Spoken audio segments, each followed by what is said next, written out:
हो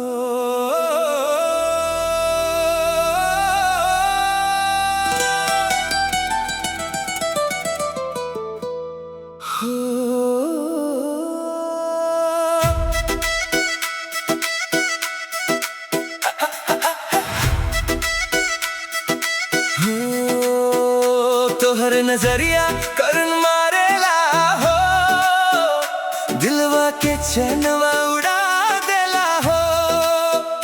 जब तू हंस के देखेलू सजनी, मनवा रोमांटिक हो जाला हो।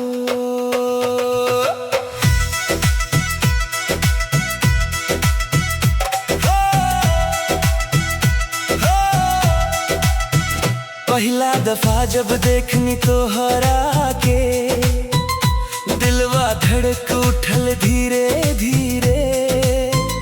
सांस में बस गईलू खुशबू बनके, रहबू तू अब जिंदगी भर मेरे।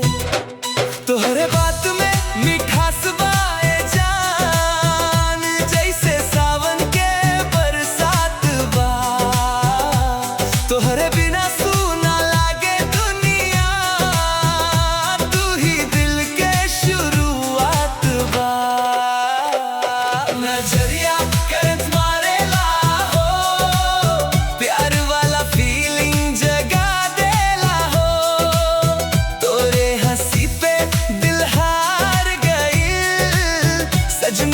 जादू चला देला हो, दिलवा तो होरे पीछे भागेला हो।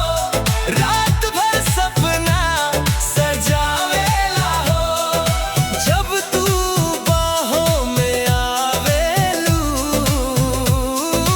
दुनिया सुहाना लागेला हो।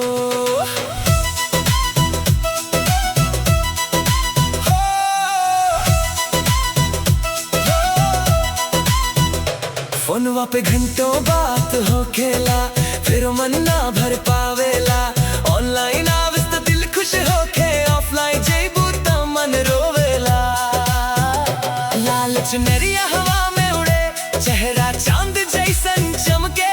धीरे धीरे प्यार बढ़े लागल, दिलवा बस तोहरे नाम धड़के।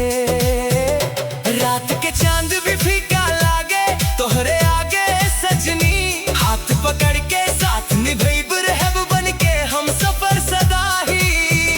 धड़कन में तू बस गईलू, अब तो जान बन गईलू। तोहरे बिना ए जानू जीना मुश्किल हो गईलू। नजरिया करंट मारेला हो, दिलवा के नींदिया चुरा लेला हो। तोहरे प्यार के मीठ असरवा धीरे धीरे पागल करेला हो। जब तू करीब आवेलू, सांस भी रुक रुक जाला। तोहरे प्यार वाला मौसम दिल में रोज उतर जाला।